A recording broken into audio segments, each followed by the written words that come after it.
Did God create everything in 6 days like the Bible says? The answer is yes. The Bible tells us that God created everything in 6 days. The universe, the earth, the sun, the moon, and the stars, and everything on the earth, including us. God created everything in 6 days. Now, how can it be possible to create everything in 6 days? The skeptics may say, doesn't the Bible say that God created the sun until the 4th day? This is one of their big objections. How can there be days without the sun? You see, the days of creation are not days like we know and understand. They are not days of 24 hours. Let me explain. You see, the days of creation is to be understood as an analogy. How, you say?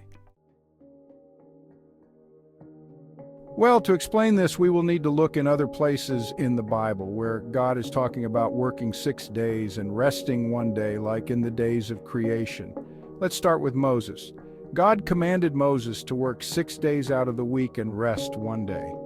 God also commanded him that the land should be worked for 6 years and let it rest 1 year. How about letting slaves go free? They were to keep slaves for 6 years and let them go free the 7th year. Are you beginning to see a pattern here? The pattern is 6 and 1. Now the time is different depending on whom or what is being applied.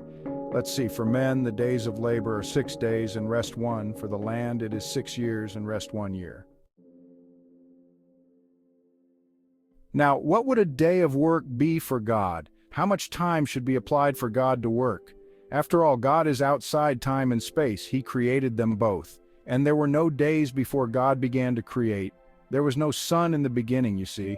And before there was a sun, God said that there was already 1 day. Then what are the days in creation? Well, if we understand this as an analogy, we understand that God is talking about labor, merely that God labors during the day.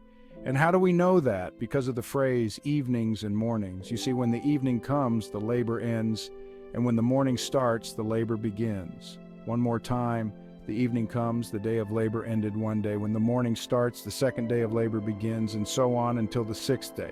So you see, now God is talking about laboring or working during the day, as we are supposed to labor during the day and rest during the night. So the days in creation have nothing to do with 24-hour days. It has to do with labor and rest.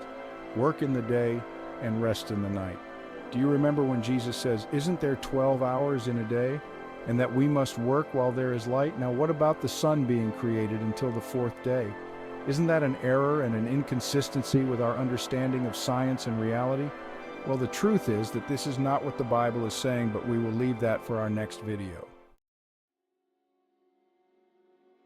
I hope that you understood this explanation about the days of creation in the book of Genesis, and I hope that it answers the question in regard to how long it took God to create the universe and everything in it.